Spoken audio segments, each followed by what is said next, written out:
Good evening and welcome to tonight's meeting of the Commonwealth Club of California. You can find the club on the internet at commonwealthclub.org. I'm Larry Bensky, former national affairs correspondent for Pacifica Radio and former host of Sunday Salon on Pacifica stations KPFA in Berkeley and KPFK Los Angeles. I've also been a college teacher for 20 years at Stanford, Cal State University, East Bay, and Berkeley City College, and I'm moderating tonight's program.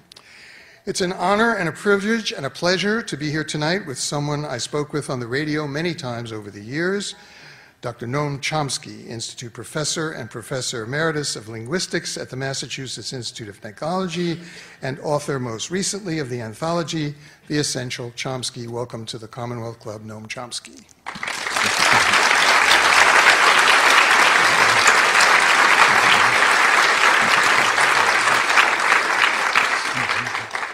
That book, The Essential Chomsky, is one of an astonishing total of 95 titles that Noam Chomsky has authored or co-authored, mostly authored, over his long and distinguished career.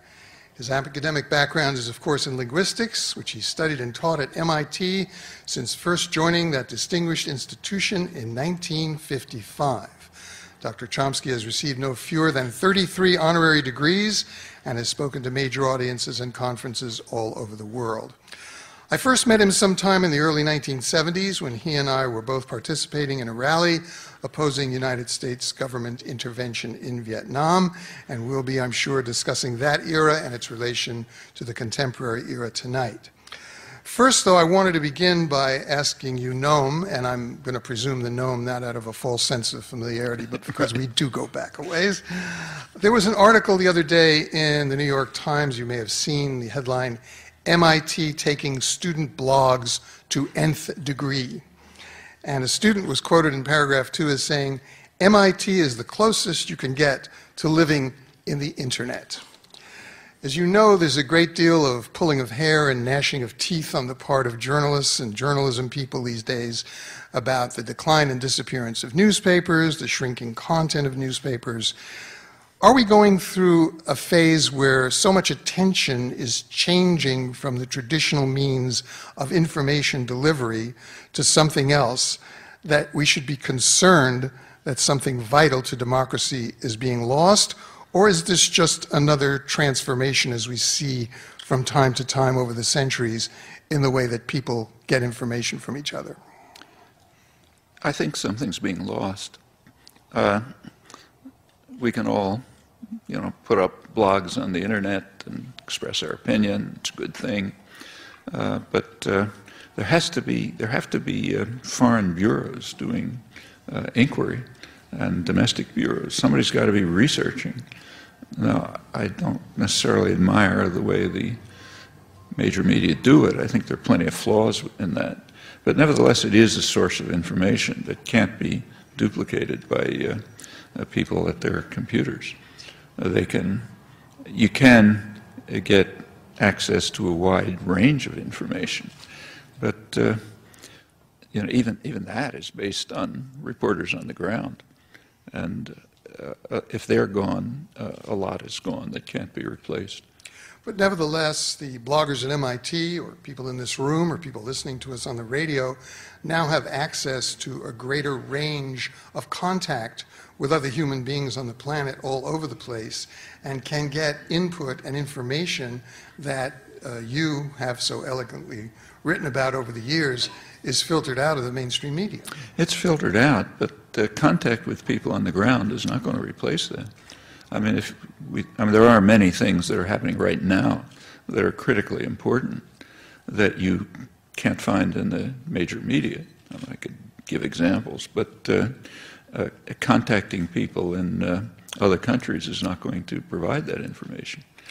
Well, let's say suddenly you were knighted as editor of a major media organization.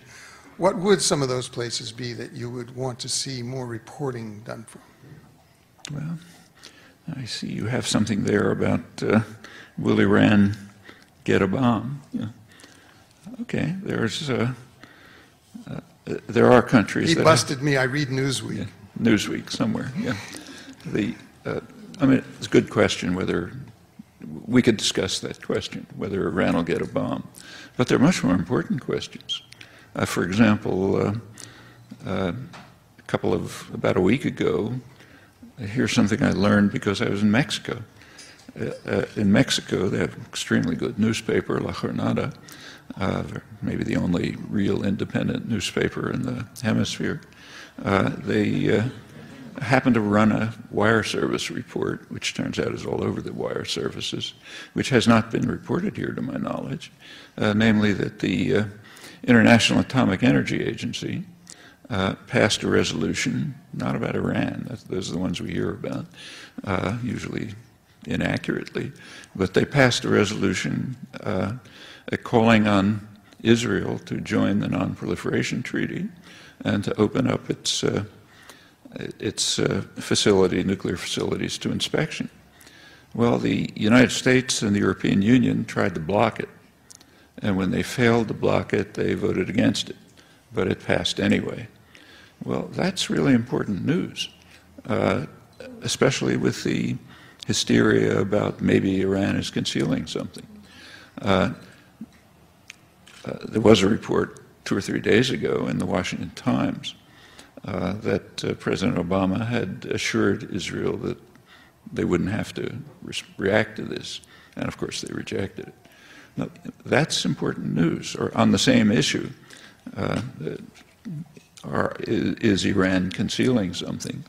There are other countries, nuclear powers, that aren't concealing it, except that it isn't reported here, as far as I could tell. So, for example, the Security Council passed a resolution maybe a week or 10 days ago, which was treated here as a great victory for Obama, resolution directed against Iran. Actually, if you read the resolution, it was directed against the United States, Israel, India, and Pakistan. But that's another question. That you can find out on the internet by looking up the resolution. However, what's harder to find out is that India, a nuclear power, greeted the resolution by announcing publicly and proudly that it can now produce nuclear weapons with a yield comparable to that of the United States and Russia. Well, that's quite significant. They're not concealing it. Actually, that, if you really study the internet carefully, you could find. It was reported in the front page, in fact, of the London Financial Times, major business journal in the world. So it can't be that the news bureaus don't know it. And there's more that isn't discussed, and you can discover, but it takes research. All of these countries, Israel, India, and there are 3 countries that have never signed the Non-Proliferation Treaty, India, Pakistan, and Israel. In each case, their nuclear weapons programs have been significantly aided by the United States. In the case of Pakistan, maybe sometimes called the most dangerous country in the world with some merit, its nuclear programs are a gift to the world by your former governor, Ronald Reagan. His administration pretended, of course, that they didn't know that Pakistan was developing nuclear weapons in the 1980s because they wanted to maintain their massive support for the dictatorship of Zia-ul-Haq, who was the worst, most vicious dictator in Pakistan's history, and was also carrying out a kind of a radical Islamization of the country with Saudi and U.S. support. And we know the consequences of that. We're living with the consequences of that. Well, what about India? Israel, I don't have to talk about, it's obvious. In the case of India, you may recall, just about a year ago, the U.S. entered into a treaty with India, which effectively authorizes Indian nuclear weapons production. That's what it's not the wording. The wording says that India, though not a signer of the Non-Proliferation Treaty, can override the international restrictions and can gain access to nuclear technology from us, from France, from others. And of course that transfers very readily into nuclear weapons production. So here we have three countries that have never signed the Non-Proliferation Treaty. In each case they're nuclear powers. In each case they're pretty openly proceeding to defy international organizations, the International Monitoring Organization, the IAEA, announcing that their programs are moving along fast, and in each case they're supported by the United States. Well, you know, it takes work to discover those things. Theoretically, you could find them through the internet, but with massive research, and that's true for every issue you look at.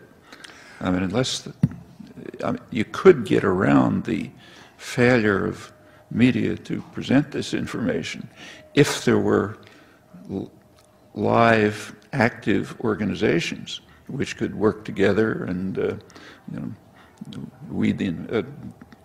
find out the information and circulate it, discuss it, discover the backgrounds, and so on. But in the absence of an organized public or many kinds of organization, individuals on their own can't face this. Well, we do have live organized people in this country, as we've seen over the past few months, but they're not the live organized people that you and I grew up belonging to and being active with. They are live organized people who mostly are responding to calls from right-wing commercial radio station commentators and television hosts who are doing things like protesting against taxation, against the government, against what they call socialism, against the Obama healthcare plan, whatever they think of it as. What do you make of this kind of what Pat Buchanan once called peasants with pitchforks approach to public policy coming from the right in the streets and in the media of this country with a certain amount of vehemence and a certain following as well? There were, I don't know how many people, but it seemed to me from looking at television coverage, maybe a couple of 100,000 people who marched in Washington a couple of weeks ago under various banners of the right. What do you make of this and the implications for small d democratic government in the United States? Well, I think the implications are dangerous, but I mean, it's easy to ridicule them. You know, look at the crazy things they say. You want to kill my grandmother, you know, and so on. And there's a lot of nonsense. That's true.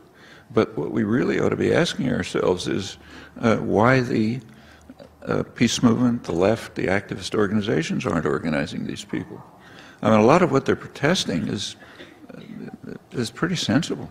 I mean, a lot of the protests, for example, are against the bailout, the massive bailout. You know, they feel that they were betrayed. You know, they worked very hard to prevent it, and 2 minutes later they got it. And why should the bankers end up from the recession more powerful than they were before, which is what's happening? You can read it in the business press. They're exulting about it. They're more powerful than they were before. The big banks are even bigger than they were. The government insurance policy, the too big to fail insurance policy, is guaranteeing them that they can continue doing exactly what they were doing, which tanked the economy. They can make risky loans and investments. Since it's risky, they'll make a lot of profit. They'll money coming out of their ears. If it collapses, the taxpayer will come in and bail them out because they're too big to fail. Bonuses and profits are going through the roof, and meanwhile people are suffering. Well, they have a reason to protest that. But the tragedy is that the protests and many other things, the protests are being organized by pretty much the same sectors that are creating the crisis. I mean, the corporate money that's behind them is the ones who are very happy that it's coming out like this. And it's a real failure of the activist movements, the left, the peace movement, so on, that we're not organizing. I think that's the question we ought to ask. And there are other things. I mean, there are historical memories that are awakened. You don't want to draw analogies too closely, but there's some similarities which are not encouraging, certainly for someone my age. These people have real grievances. I mean, I have not seen a demographic analysis of, those who call in on talk shows, but I listen to them a lot, and they're interesting. I mean, if you sort of suspend disbelief, you forget about reality of the world, and just listen. It's not a joke. If you listen, the message that comes across has an internal logic to it. It's coherent.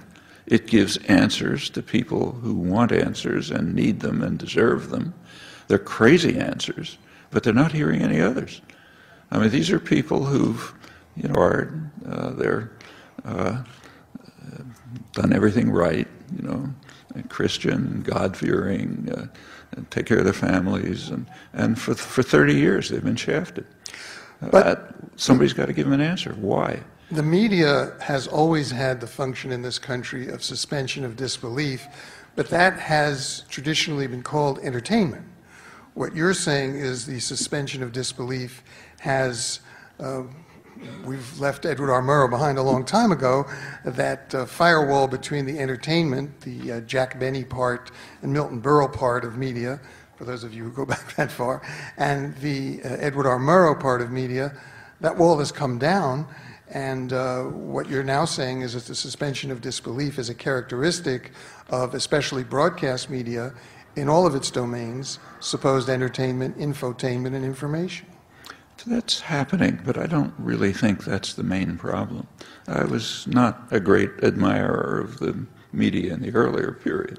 In fact, I think they're pretty awful. In many ways, I think they're better now than they were 30, 40 years ago, because the country is better. It's a more civilized country. The media reflect that.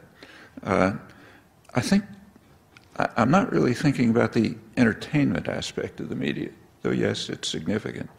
I'm thinking about the part that has substantive content, crazy content, but it is substantive. It does give answers. I mean, to people who for the last 30 years have seen their wages, income stagnate or decline, benefits decline, services decline, there's nothing for the children, the world's out of control. These are the people who on polls, maybe 80% of them, say the country's going in the wrong direction, the government's run by the few and the special interests, not the people, and so on. They're not wrong.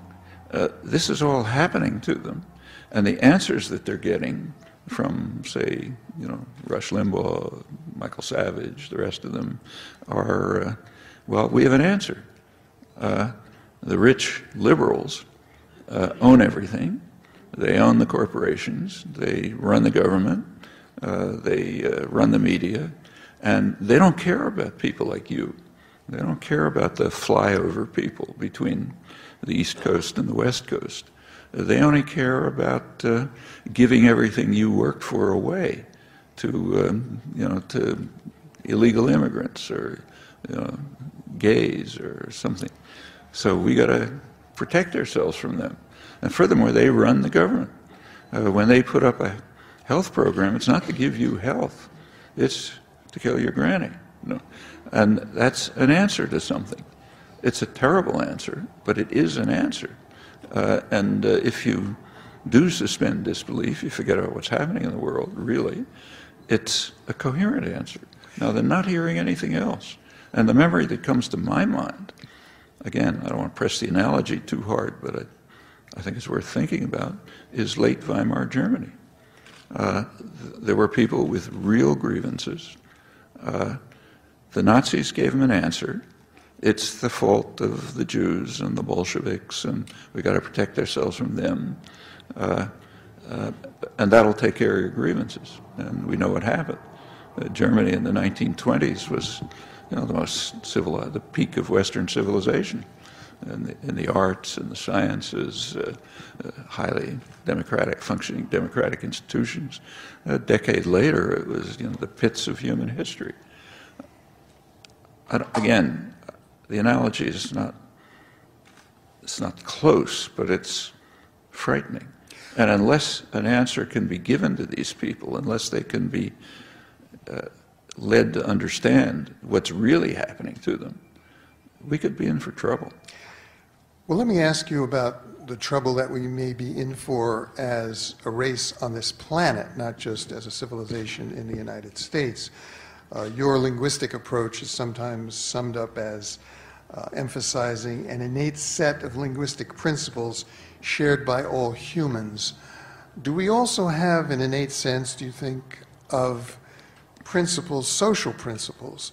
Are we inclined towards violence? Are we inclined towards fascism?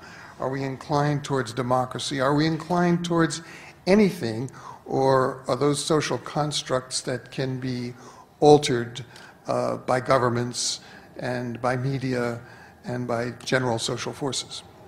Well, just as background, we ought to bear in mind that not very much is understood about these topics. Studying human beings are very complex objects. It's hard enough to figure out what the nature of insects is. When you get to humans, it's much, much harder. And science has very little to say about this. Some suggestions, but not a lot. However, history tells us a lot. And history tells us that we have all those characteristics. And we've seen it. Again, take Germany. It was the same genes in the 1920s and the 1930s, but they were very different societies. In fact, almost opposite extremes of human possibility. And each one of us, has those characteristics. Every one of us could be a saint, could be a sinner, usually something in between, and circumstances and conditions make a big difference. Now, you mentioned before, let's take something concrete. You mentioned before correctly that the protesters, the right-wing protesters, are denouncing government. Well, where does that come from? Since the Second World War, there has been a massive propaganda campaign, huge propaganda campaign, run by the business world to try to make people hate government. But it's ambivalent, because at the same time, those same sectors want a strong government, powerful state, one that works for them. When they're trying to get people to hate government, they want them to hate things like services that the government provides for the population. But they're not opposed to the government, the powerful government that works for them. Take, say, Ronald Reagan again. He's called a conservative, but that's ridiculous. He was the most protectionist president in post-war American history. He virtually doubled protective barriers to try to protect incompetent U.S. management from being overrun by, at that time, Japanese competitors. Government actually grew on his watch. He was an advocate of big government, but big government that serves the rich and the powerful. And he left the country with a huge deficit, a major crisis, the savings and loan crisis, not quite as bad as this one, but pretty severe. Began deregulation, all in the interests of concentrated sectors of power. He also he sort of pressed forward the program of massive incarceration of poor and defenseless people. Turns out mostly blacks. So the incarceration rate when he came in was approximately the same as Europe, maybe a little to the high end. By the time he was gone, it was out of sight. It increased further under the same tendencies increased under Clinton. They're still going on. But Reagan drove it that way. Actually, and you mentioned something about the internet before. Where'd that come from? That didn't come from private enterprise. that come from state intervention in the economy. It was Pentagon supported. In fact, it was developed right where I was at MIT. Same as computers, same with lasers, containers that are the basis of trade, microelectronics, biotechnology. Are you saying technology is value neutral, basically, when it's invented? Right. Or created? Well, in a sense, it's value neutral, but in a society that had no structure, it would be value neutral. But in a society that has structure, it's not value neutral. But it didn't come, to a substantial extent, it came from a powerful state intervening in the economy and pursuing a program which amounts to, it's pretty close to saying that the public pays the costs and takes the risks and eventual profit is privatized. Well, that's big government. And you can be sure that the corporate sponsors of the right-wing movements don't want to stop that. They want to keep it going, just as they admire Reagan, their saint. You're listening to the Commonwealth Club of California radio program. I'm Larry Bensky. We're talking today with famed linguist, political activist, and author Dr. Noam Chomsky. Noam Chomsky, along the lines of what you were just saying, you wrote a number of years ago, we cannot say much about human affairs with any confidence, but sometimes it's possible. We can, for example, be fairly confident that either there will be a world without war or there won't be a world, at least a world inhabited by creatures other than bacteria and beetles with some scattering of others. You made allusion before to your age, your generation. Do you think we've gotten any closer over the course of your lifetime to a world without war, or are we on the doomsday clock ticking mostly towards midnight? Well, I think there are tendencies in both directions, and the future of the species depends on which of those prevail. So what I mentioned before about escalation of nuclear weapons, well, that's one of many aspects of a tendency towards destruction.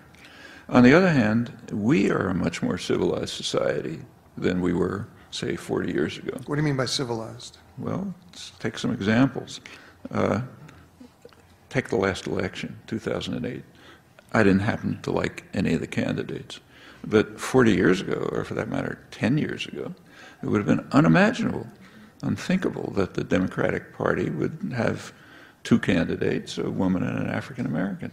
That's because of changes in the society. The civil rights movement, the women's movement, the environmental movement, the anti-nuclear movement, the opposition to aggression, which is much stronger than it was then, and has an inhibitory effect. Let's just compare, all of this comes out of the activism of the 60s, which is why it's so denounced and condemned. It was making the society more civilized and more democratic, so of course it's condemned. Take, say, aggression. Compare the Vietnam War and the Iraq War. Okay, the Iraq War was bad enough, but it's, I think, the first war in history that was massively protested before it was officially launched. I say officially because we later learned that Bush and Blair had already started the war, but we didn't know at the time. Anyway, it was massively protested before it was officially launched, and that large-scale protest has had an effect. The U.S. did not apply and could not apply the tactics it applied in Indochina. They simply wouldn't have been tolerated by the population. So there's no saturation bombing, there's no chemical warfare, there's no sending 500,000 troops to the country, there's no driving people into concentration camps. But there were 4 million people who left Iraq under duress. There were several 100,000 who were killed. There were probably several million who will suffer psychological consequences for the rest of their lives. Yeah, it's bad enough, but it could have been worse. And Indochina was much worse. And and in fact, in Iraq, though it's not the way it's presented in the media, but if you think about it, the United States had to steadily back down from its war aims. The U.S. government fought tooth and nail to prevent elections. but they were forced to permit them. They had all kind of schemes to make it, turn it into, let it be run by proconsuls. They were forced to accept elections. They tried to prevent the elected government from moving in a nationalistic direction. They failed. As late as November 2007, just 2 years ago, the Bush administration effectively announced its war aims. There were crucial parts where that the U.S. would have to be permitted a permanent military presence of unspecified scale in Iraq, and that the country should be open to investment, privileging U.S. investors. That's November 2007. That's the Bush Declaration, which I don't even think was reported in the press, but you can find it on the internet, which it was the proposal for the Status of Forces Agreement. Well, they had to back down, at least formally. At least formally, there's no permanent military presence. Formally, they haven't rammed through the kind of investment law they wanted. That's pretty significant. Incidentally, the government is not giving up. Obama, we can go into that. But before that, just compare it with the 60s.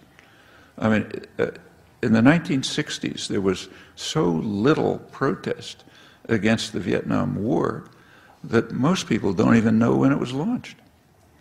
It happens that in 1962, John F. Kennedy sent the U.S. Air Force to start bombing South Vietnam, authorized chemical warfare to destroy crops and ground cover, authorized napalm, started programs which ultimately drove millions of people into what were called strategic hamlets, basically concentration camps, to try to separate them from the guerrillas who the government knew they were willingly supporting. Protest was virtually zero. I mean, I remember giving talks to 4 people in a church, and the minister, the organizer, a drunk who walked in off the street, and somebody wanted to kill me. And that went on for years.